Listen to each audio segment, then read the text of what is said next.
Hello दोस्तों, स्वागत है आप सभी का हमारे यूट्यूब चैनल पर हैरी स्कैरी टेल्स में। मेरा नाम हैरी है।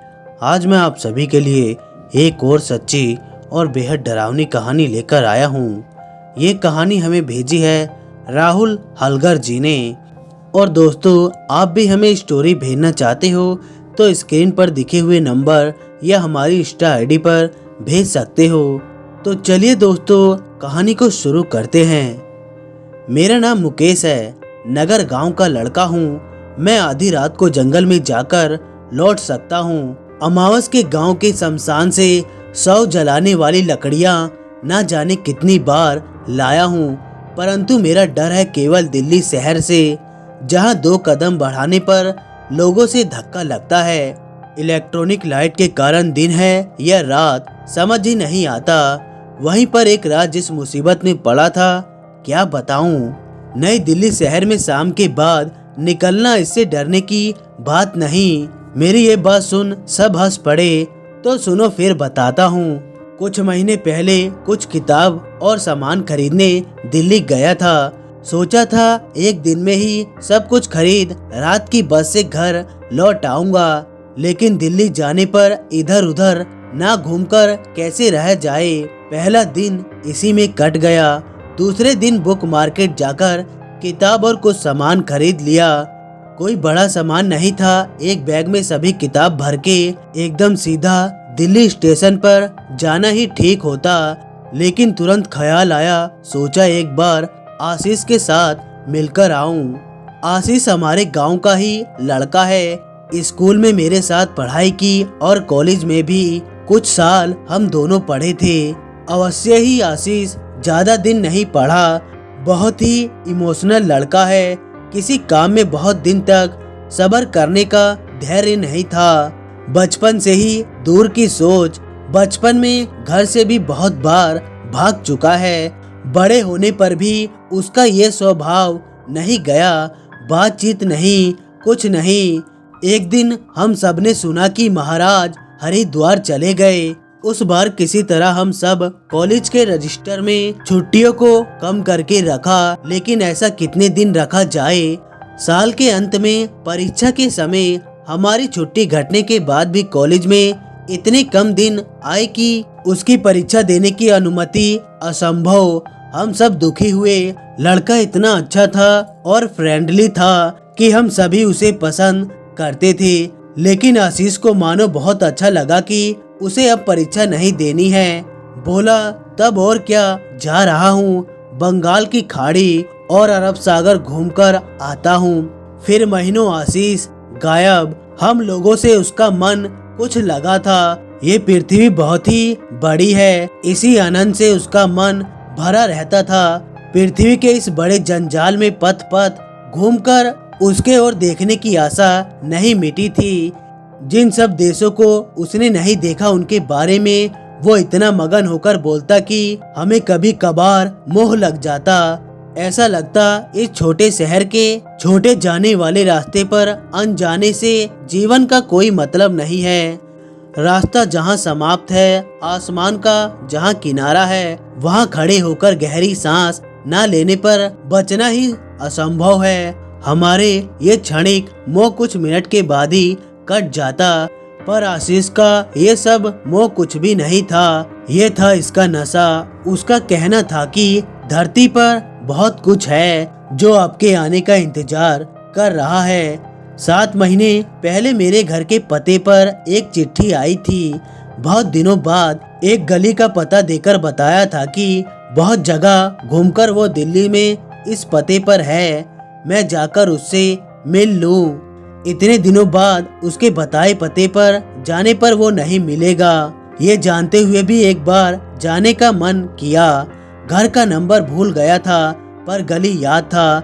सोचा यहाँ से बहुत दूर नहीं होगा, वैसे भी ट्रेन अभी काफी देर है, जाऊँ इससे मिलकर ही आता हूँ, शायद वो मिल जाए। कुछ देर खोजने के बाद एक गली वाले रास्ते पर एक आदमी से जानने की और कुछ आगे ही आशीष गली में रहता है, वो मिल जाएगा। रात तब बहुत नहीं है, यही 7:30 या 8, लेकिन गली से चलकर आगे बढ़ते ही बहुत आश्चर्य हो गया। गली हो या मोहल्ला, ये आखिर दिल्ली का रास्ता ही तो है। फिर भी इस 8 बजे भी वहाँ पर एक मनुष्य और जानवर नहीं है। सोचा था कुछ दूर जाकर ही कोई आदमी दिख जाएगा, उससे सब जान जाऊंगा, पर मनुष्य कहाँ है और यह गली भी खत्म नहीं हो रही। एक बार संदेह हुआ कि शायद गलत रास्ते पर आया हूँ, लेकिन जिस आदमी ने मुझे ये गली बताई उसको ऐसे करने से क्या लाभ है। सुनसान रास्ते पर चोरी और डकैती तो नहीं, लेकिन मेरे पास कौन से 1,50,000 रुपए हैं कि चोर को षड्यंत्र करना पड़े। और मेरे पहनावे को देख किसी बड़े आदमी होने की संभावना भी नहीं है। तो फिर और कुछ आगे बढ़ गया। रास्ता वैसे ही सुनसान है, रोड के किनारे लाइट भी धीमे धीमे जल रही है। वैसे भी लाइट पोस्ट बहुत दूर दूर है और उनका उजाला इतना कम है कि रास्ता दिखने से नहीं रहा, बल्कि वो जल रही है ये भी नहीं पता चल रहा है। बीच दिल्ली के अंदर ऐसा रास्ता भी है, कौन जानता था। दोनों तरफ के घर मानो कई युग पहले बने थे। टूटी फूटी दीवार और निकले ईंट के खड़े हैं।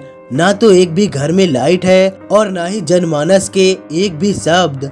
रास्ते के पास वर्षों पहले का पुराना घर की तरह सब खड़ा है। ऐसा लगा किसी की एक गंध आ रही है। बहुत दिनों से जहाँ प्रकाश और ताजी हवा नहीं गई, मनुष्य का वास जहाँ बहुत दिनों से नहीं है, उस घर में जाने पर जैसी गंध आती है, ठीक उसी प्रकार गंध उसी गली में आ रही थी। उस आदमी ने कहा था कुछ दूर जाने पर दाहिनी तरफ एक गली मिलेगी, लेकिन इस पुराने घरों के दाएं और बाएं कहीं कोई गली नहीं है। सामने का रास्ता भी कुछ दूर आगे ही बंद है। जिस रास्ते से अंदर आया हूँ, मतलब उसी एक रास्ते से इसी गली के बाहर जा सकता हूँ। आश्चर्य की बात है, उस आदमी ने ऐसी ही गलत रास्ता क्यों बताया। से लौटा ये गली मानो अब और अंधकार मालूम हो रही थी। तब तक जो लाइट टिमटिमाती हुई जल रही थी, उन्हीं में से कुछ अब एकदम से बंद हो गई हैं। ऐसा लगा कि इस गली से निकलने पर ही अच्छा होगा। डरपोक मैं नहीं हूँ, लेकिन दिल्ली शहर में ऐसा आश्चर्य बात को देख शरीर भयभीत हो रहा था। अभी तो मात्र शाम के 8 बजे हैं। दिल्ली के सभी रास्ते इस समय लोग और गाड़ी से चिल्ला रहे होते हैं और पता नहीं क्यों ये रास्ता अभी से एकदम सुनसान हो गया है। ऐसा लगा मानो एक प्राचीन काल के शहर में आ गया हूँ। उस शहर के लोग बहुत पहले घर छोड़कर भाग गए हैं। कितने साल किसी के पैर इस शहर में नहीं पड़े, कोई नहीं जानता। मैंने ही शायद इस शहर की चुप्पी को तोड़ा। मेरे खुद के पैरों की आवाज के सिवा और कहीं भी कोई शब्द नहीं है। मेरे चलने की आवाज घरों से टकराकर प्रतिध्वनि कर रहे थे। मेरी आंखों के सामने ही कुछ पोस्ट लैंप बुझ गए। वो गंध भी बढ़ जाने के कारण बहुत खराब लग रहा था। नहीं, इस गली से जितनी जल्दी हो बाहर निकल जाऊं उतना ही अच्छा है। अब आशीष को खोजने की जरूरत नहीं है। किसी दिन सुबह के समय आने पर अच्छा रहेगा। कुछ दूर जाकर आश्चर्य से खड़ा हो गया। ये क्या, इधर की भी गली बंद है? लेकिन ये कैसे हुआ? मैंने एक रास्ते से गली में गया, इसमें तो कोई संदेह नहीं है। इस गली से आगे जाते हुए आसपास कोई और रास्ता भी नहीं था। फिर गली के दोनों छोर बंद ऐसे कैसे हो सकता है? किसी एक रास्ते से तो मैं अंदर आया हूँ। फिर सोचा हो सकता है और एक रास्ता होगा, जाते वक्त मेरा ध्यान नहीं होगा। अब लौटते वक्त किसी गलत गली में आ गया हूँ, इसलिए ये बंद है। लेकिन ऐसी भूल हुई कैसे? मैं तो पागलों की तरह नहीं गया था, सब कुछ देखकर ही चल रहा था। रास्ते पर लोग ना हो, पर किसी घर में एक लाइट तो दिखे, या किसी को बुलाकर पूछ लूं। जो भी यहाँ है, खड़ा रहने से कोई लाभ नहीं। जानकर फिर लौटा, गली से निकलना होगा जैसे भी हो। फिर उस अंधेरी गली से खुद के पैरों की आवाज को सुनते सुनते आगे बढ़ चला। ये गली मानो बड़ी ही होती चली जा रही है। मेरे ना जानते हुए किसी ने इसे और लंबा कर दिया है। इस बार भी जब देखा गली बंद है तो सीने में डर कुछ बढ़ सा गया। वैसे भी गांव का लड़का हूँ, खुले आसमान और खुले मैदान में बड़ा हुआ हूँ। शहर आने पर वैसे भी मुझे ज्यादा कुछ समझ नहीं आता और उसके ऊपर ऐसी बासी गंध से भरा अंधकार गली, वो मानो मुझे जेल की कोठरी की तरह बंदी बनाना चाहती है। ऊपर देखकर आसमान देखूंगा, वो भी नहीं दिख रहा। एक धुंधला कोहरे में आसमान भरा हुआ है कि उसके अंदर से एक तारा भी नहीं दिख रहा। जितना भी ये अदृश्य नजारा देख रहा था, उतना सिर घूम रहा है। क्या करूं, कुछ भी समझ नहीं पा रहा था। बैग, किताब और सामानों की वजह से भारी ही था। उसको ढोने के कारण खूब थकावट महसूस हो रही थी। ऐसे ही कुछ देर घूमने पर थक कर कहीं बैठ जाना होगा। अचानक मेरी धड़कन कांप उठी। कुछ ही दूरी पर टिमटिमाती लाइट के नीचे आदमी खड़ा है। मैं जल्दी से उसकी तरफ आगे बढ़ा। पास जाकर देखा, अरे ये तो हमारा आशीष है। इतने समय के भय और भावनाओं सब सेकंड में भूल गया। आशीष आनंद से चिल्लाकर उसे बुलाते ही वो चौंक कर देखा। मैं बोला, क्या आश्चर्य है, तुम्हें खोजते ही तो इस गली में भटक रहा हूँ। बाप रे बाप, किस अद्भुत गली में रहते हो, तो अंदर आने पर निकल नहीं सकते। आशीष हंसकर बोला, आ गए मतलब? मैं बोला, आया कहाँ हूँ, तुमको ना देखता तो कहाँ इस गली में तुम्हारा घर खोज पाता। मेरी बात का कोई उत्तर ना देकर आशीष बोला, तो तुम्हें अभी भी मैं याद हूँ? ये क्या बात हुई? जरूर नहीं भाई, याद नहीं रहता। अथवा मनुष्य जितना भी याद करके रखता है, उसके अंदर ही हम सब जिंदा रहते हैं। मैं हंसकर बोला, तुम तो थे घुमंतु फिलोसोफर, अब से हो गए। छोड़ो, अब तेरे घर चलो, तुम्हारी सभी कहानी सुनना चाहता हूँ। आशीष कुछ डिस्करेज होकर बोला, मेरे घर चलो, मेरी चिट्ठी मिला था। हाँ, वो तो कई महीनों पहले, तुम्हारे लिए बहुत दिनों से इंतजार किया भाई। उसके बाद फिर निकल गया। मुकेश बोला, फिर तो लौटा कब? उदास होकर आशीष बोला, आज ही इस बार कहाँ गया था, चलो बता रहा हूँ। उस सुनसान गली से तब हम आगे बढ़ते चले गए, लेकिन तब पहले से सभी बात याद नहीं थी। आशीष ने बोलना शुरू किया, इस बार भाई गया था बहुत दूर, विशाखापट्टनम बंदरगाह पर घूमते घूमते एक दिन एक सुंदर सा जहाज देखा। सुंदर कहीं तो नया नहीं, जहाज तो बहुत पुराना था। समुद्र के खारे पानी के कारण उसका रंग उड़ गया था। चिमनी धुएं से काली हो गई है। जहाज को देखने पर ऐसा लग रहा था कि इस काल इसने कई देश और विदेश के सैर किए हैं। फिर सुना कि यह जहाज माल लेकर जाएगा जावा द्वीप पर। ये सुन और खुद को नहीं रोक पाया। भाई, जावा द्वीप सोच सकते हो? हाँ, जहाँ दूर दूर समुद्र के किनारे नारियल के पेड़ से भरा हुआ है। वातावरण और जंगल में मसालों की सुगंध, ये सोच एकदम पागल हो गया। जानते हो, चाहे जैसे भी हो, जाना ही है जहाज में। जहाज के भाड़े जितने पैसे नहीं थे, और कहाँ वो जीव द्वीप, दूसरा देश। बहुत मुश्किल से जहाज के एक चालक को खोज कुछ घूस देकर छुपकर जाने की व्यवस्था की। जहाज की एक तरफ विपत्ति के समय के लिए तिरपाल से ढकी छोटी नाव रहती है। उसी में तय हुआ कि उसी में से एक के अंदर छुपकर मैं बैठा रहूंगा। एक आदमी एक समय छुपकर मुझे खाना दे जाएगा। इस निर्देश से रात को जहाज पर जाकर बोट में छुपकर बैठ गया। सुबह होने से पहले ही जहाज चल पड़ा। उसके बाद कुछ दिन बहुत ही अद्भुत तरीके से कटे। पूरे दिन उसी के अंदर छुपा रहता, तिरपाल उठाकर बीच बीच में आसमान को देखता और जहाज की आवाज को सुनता।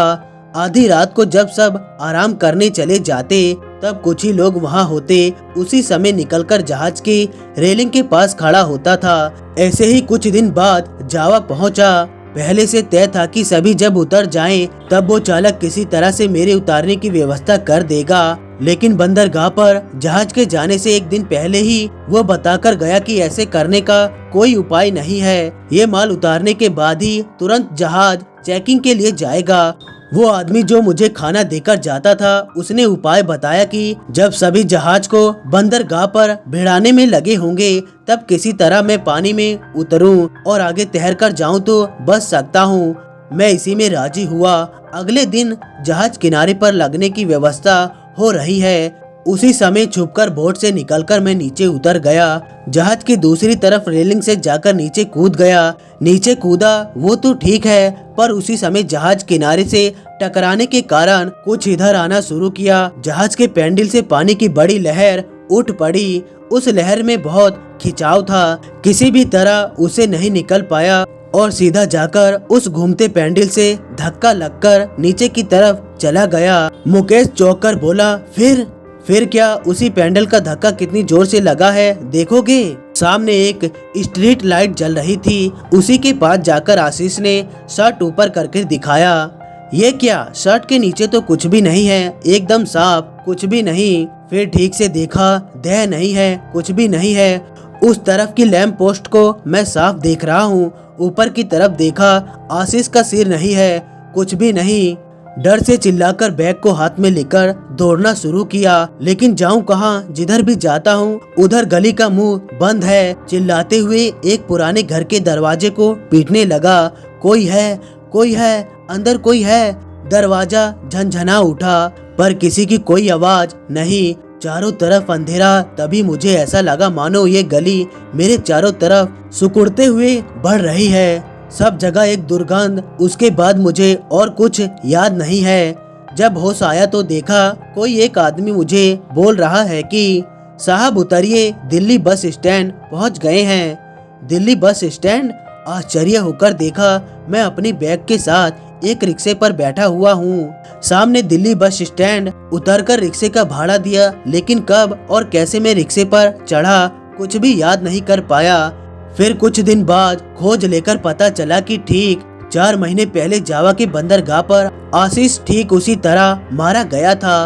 वो कौन था जो मुझसे दिल्ली की उस गली में मिला था? तो क्या आशीष की आत्मा मिली थी? तो दोस्तों, कहानी बस यहीं तक थी। लाइक और कमेंट करके बताइए आप लोगों को कहानी कैसी लगी। और हाँ दोस्तों, हमारी चैनल को सब्सक्राइब करना ना भूलिएगा। मिलते हैं अगली वीडियो में, तब तक के लिए धन्यवाद दोस्तों।